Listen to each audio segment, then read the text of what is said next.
Hello and welcome back to Everyday English Lab. I'm Sarah, and as always, I'm here with my co-host Mark. Hey everyone, we're so glad you're here. If you've ever wondered, why do I still think in my native language when I'm trying to speak English, then this episode is just for you. Exactly. Today, we're going to talk about how to train your brain to think in English. We'll walk you through practical, daily techniques that will help you build the habit of thinking, not translating, in English.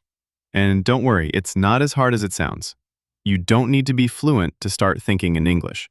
You just need consistency, the right mindset, and a little bit of patience.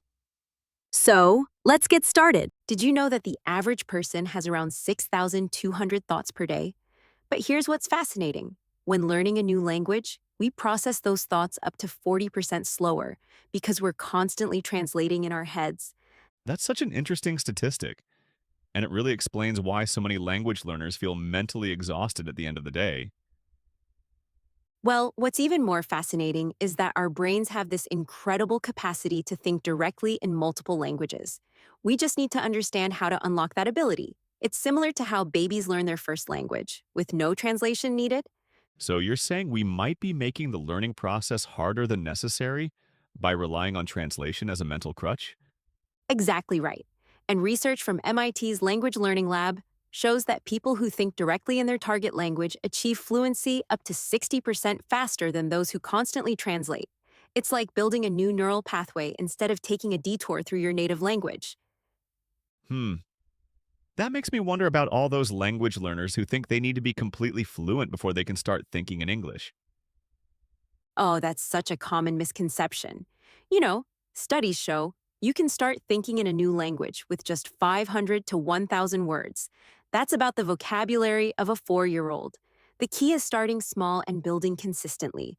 Let's break this down for everyone. What exactly does it mean to think in English? Because I feel like there's a lot of confusion around this concept. Well, neuroscience shows us it's much simpler than most people imagine. We're not talking about solving complex problems, it's about that inner voice, that running commentary we all have. Research indicates we have between 150 to 300 words of inner dialogue per minute when we're awake. Those numbers are fascinating. So, how do we actually begin this process of rewiring our brain? The most effective method, according to cognitive research, is what I call environmental labeling. Throughout your day, start naming everything you see in English. But here's the key. Don't just list objects. Create simple sentences about them. Studies show this builds neural pathways 30% faster than traditional vocabulary memorization. That's really interesting. And what role does technology play in this process? Technology is actually one of our most powerful tools. A study from the University of Cambridge found that learners who used their phones in English showed a 42% increase in vocabulary retention compared to traditional methods. Every notification, every app name becomes a micro-learning moment. Speaking of learning moments, what about the fear factor that holds so many people back? You know, psychology research shows that fear of making mistakes, even in private thoughts, can reduce language learning efficiency by up to 35%. But here's what's fascinating. Embracing imperfection actually accelerates learning. Studies show that learners who allow themselves to make mistakes progress twice as fast. That's really compelling data. Could you explain more about how embracing imperfection helps with language acquisition? Well, when we allow ourselves to make mistakes in our thoughts, we're creating what neuroscientists call a low-stakes learning environment. This mental practice reduces speaking anxiety by approximately 40% when it comes time to use the language in real situations. Let's talk about the practical application. Fasi, how long does it typically take to see results? Research from the Language Learning Institute shows that with consistent daily practice, most people start experiencing spontaneous English thoughts within 21 to 28 days. The key finding is that regularity matters more than duration. 15 minutes spread throughout the day is 45% more effective than an hour once a week. That's really encouraging for people just starting this journey.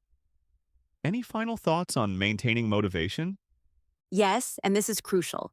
Studies show that people who track their progress, not in terms of perfection, but in terms of frequency of English thoughts, are 3 times more likely to stick with the practice. It's about celebrating those small wins when your brain automatically switches to English. So the message really is that everyone can do this. starting exactly where they are right now. Precisely. The research is clear. Whether you know 100 words or thousands, you can begin training your brain today. And here's the most encouraging part. Studies show that once these new thinking patterns are established, they become permanent neural pathways. Your brain literally rewires itself for bilingual thinking.